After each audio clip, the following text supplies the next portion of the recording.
Bonjour Monsieur Imbert, vous êtes docteur en sociologie, vous êtes chercheur à PS Institut et également associé au LINX de l'UNISTRA. Vous avez orienté vos recherches dans le domaine de la gérontologie et vous vous êtes particulièrement intéressé lors d'une recherche qui s'appelle InnovEHPAD à l'utilisation des outils numériques comme outil de maintien du lien social auprès des personnes âgées vivant en structure et ce pendant la période du Covid. Donc aujourd'hui, les outils numériques font partie du paysage de la santé. Plus largement du soin, ils sont utilisés entre autres, mais pas uniquement avec les personnes âgées. On pense à la téléconsultation, à la télésurveillance, au maintien du lien social. Et aujourd'hui, il nous paraissait intéressant et important de prendre un petit peu de recul, d'apporter des points d'attention, des points de réflexion pour appréhender finalement comment ces outils peuvent être des intermédiaires dans la relation de soins, mais aussi comment ils soulèvent des points d'attention nouveaux et comment ils questionnent finalement la relation de soins pris au sens large et qui englobe aussi l'attention à l'autre. Alors peut-être pour commencer, vous pouvez nous donner les grands traits finalement de ce que vous avez observé de l'utilisation des tablettes avec ou auprès des personnes âgées lors de cette période Covid. Oui, donc c'était au sein d'une équipe pluridisciplinaire. Là, je vais parler plus particulièrement de mon approche. Voilà. Donc, on n'a pas tant interrogé le soin que le lien social, mais ce qui participe aussi d'une forme de prise en soin au sens large et holistique du soin. Et dans un article récent qui va sortir, là d'ailleurs, j'interroge ça sous l'angle de l'émergence ou non d'un lien social 2.0, au sens d'un lien social numérisé, quoi. Alors, on a toujours affaire à une sorte de pensée magique quand on sort du numérique. Et là, en l'occurrence, j'étais tombé sur un article dans un journal, un magazine barinois, d'une élue qui disait on a distribué des tablettes dans les EHPAD, les résidents ont tout de suite compris à quoi ça servait et ça a soulagé le travail des soignantes.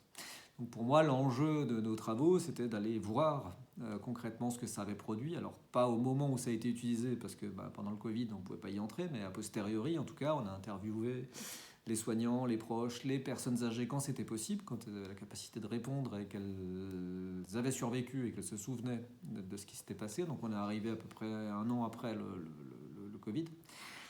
Voilà, donc ce qu'on observe, alors on est très loin de ça, hein. On est très loin d'avoir des personnes qui ont compris de quoi il s'agissait. Dans tous les cas, clairement, de très rares exceptions près, aucune des personnes âgées n'était capable d'utiliser seule le dispositif. Donc clairement, il a fallu déjà aménager l'emploi du temps des soignantes pour médier le lien. Et donc, à minima, il y a eu la nécessité de ce que j'ai appelé une intermédiation technique, c'est-à-dire le fait de lancer la tablette et lancer l'appli. Déjà très simplement et très modestement. Ensuite, cela étant fait, dans certains cas de figure plutôt rares et idéaux, finalement, c'était ce que j'ai appelé la catégorie de l'igiaphone, c'est-à-dire on se voit et on se parle comme à travers un igiaphone, une vitre qui protège de la contamination. Et ça, c'était vraiment la plus rare des situations. La plupart du temps, il a fallu que les soignantes, à minima, expliquent ce qui se passe pour réduire cette étrangeté au monde numérique, en fin de compte, des personnes âgées, parce qu'elles ne comprenaient pas pourquoi leur fils était dans la télé. Donc il s'agissait d'expliquer, c'est comme un téléphone, mais il y a une image en plus, etc. Et au-delà de ça, au final, c'est ce que j'ai appelé une intermédiation relationnelle. Elles en venaient à prêter leur corps, puisque l'un des aspects marquants du lien numérique, c'est qu'il y a une absence du corps au final.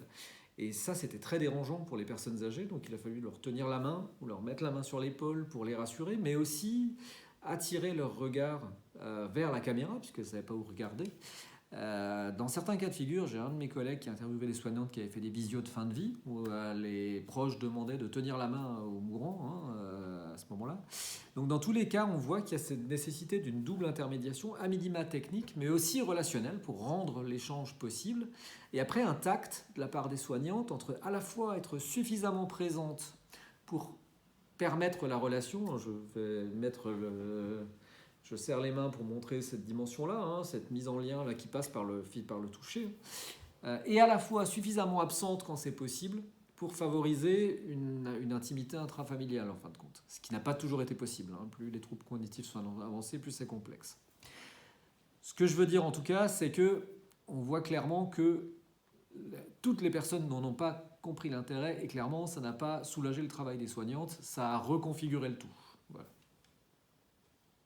Donc ce que vous nous dites là, c'est que finalement dans cette relation, elle se joue avec une personne extérieure, une troisième personne finalement, quel que soit le type de relation qui passe par l'outil numérique, et que la qualité de la relation qui passe par l'outil numérique dépend aussi de la qualité de la personne qui fait cet intermédiaire. Il y a cette centralité du tiers au final. Alors là, dans ce cas précis, effectivement, du lien, au service du lien social. Hein. Et donc le tiers, là en l'occurrence, dans ces situations, la large majorité des soignantes se sont improvisées. Et elles ont déployé finalement une éthique de situation. Qui nécessite, à mon sens, d'être formalisée. Ça a peut-être été fait à certains endroits. Et en tous les cas, oui, il y a cette question centrale du tiers, alors à plusieurs niveaux.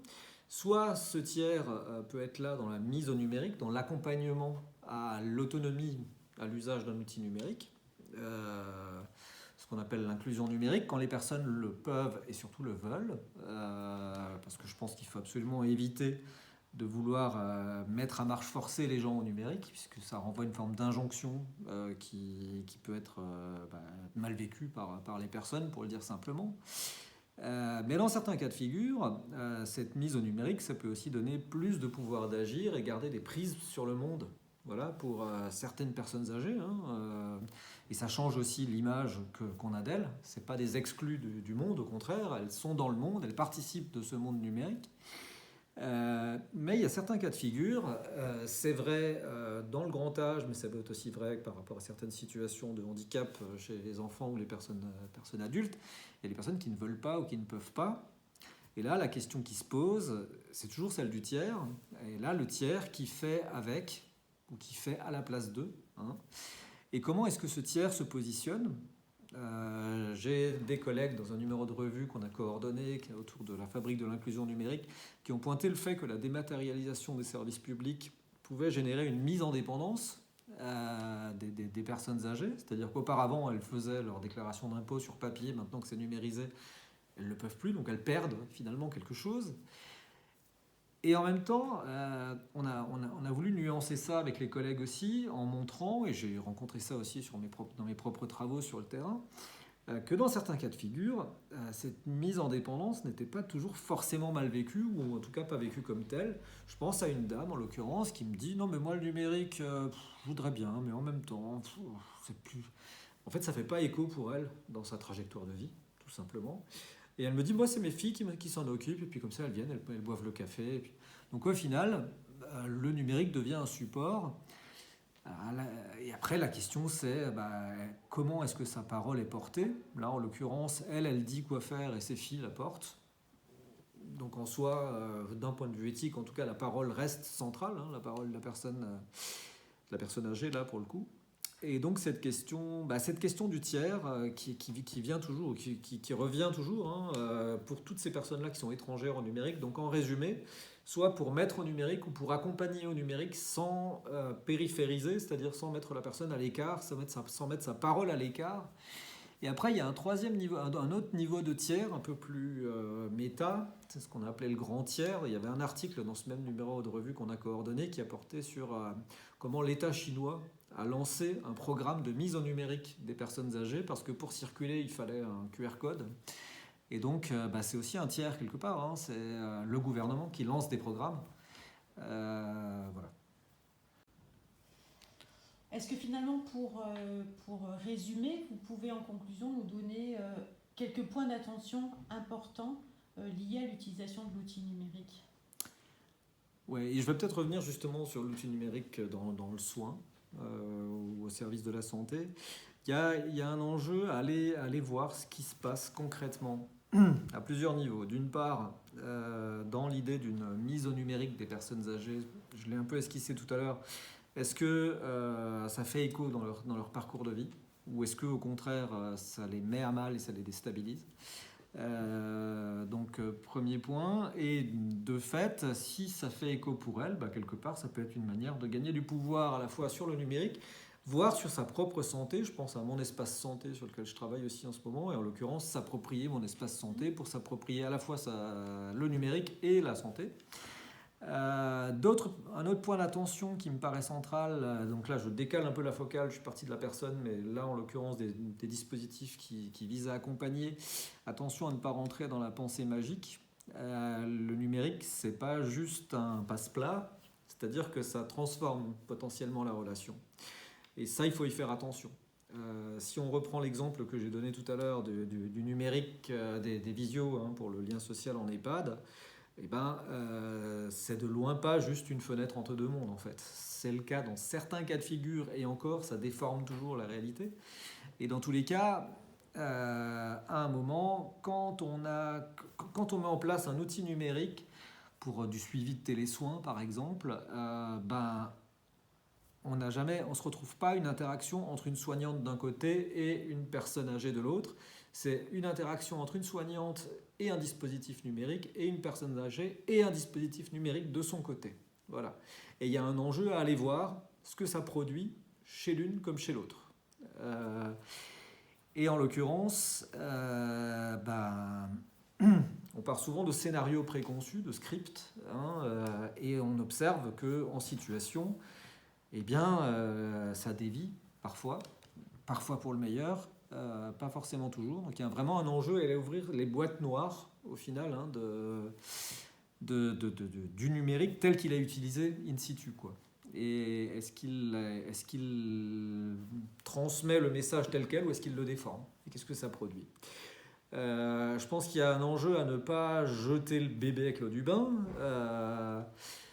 Par exemple, sur les questions de télémédecine qui sont très, très, très actuelles et très centrales, il y a eu des travaux en 2010, Alexandre Mathieu Fritz et ses collègues, qui ont montré que finalement, ce n'est pas en soi la télémédecine qui est déshumanisante ou humanisante, c'est vraiment la question dont c'est, encore une fois, on en revient au tiers, accompagné par les personnes sur place. Dans certains cas de figure, le médecin coordinateur d'un EHPAD va parler à la place des résidents. Le résident sera à côté, mais il sera simplement un objet d'attention au final. Et dans d'autres cas de figure, les mêmes équipes ont pu observer que justement, les professionnels veillaient à mettre la personne au centre.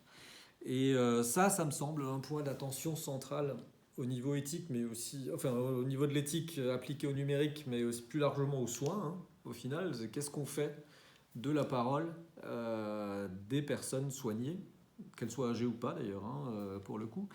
Et c'est d'autant plus prégnant que une bonne part de ce qui passe par le numérique va leur échapper, comme ça nous échappe pour beaucoup. Qu'est-ce que deviennent nos données utilisées par Google ou par Facebook? Mais en l'occurrence, là, ça va être de plus en plus marqué, surtout dans une ère où les dossiers médicaux partagés maintenant se déploient massivement. Qu'est-ce qu'on fait pour que cette parole soit portée d'une part, et d'autre part pour que les personnes ne soient ce qui revient un peu au même, que les personnes ne soient pas mises à l'écart de leur parcours de soins, qu'on ne décide pas à leur place. Ce qui d'ailleurs est un questionnement qui vaut hors du numérique. Mais là, le numérique va encore amplifier ça, puisqu'il va créer finalement une nouvelle couche entre la personne et sa propre santé, quoi. Très bien, je vous remercie beaucoup pour tous ces éléments de connaissances et d'informations. Merci à vous.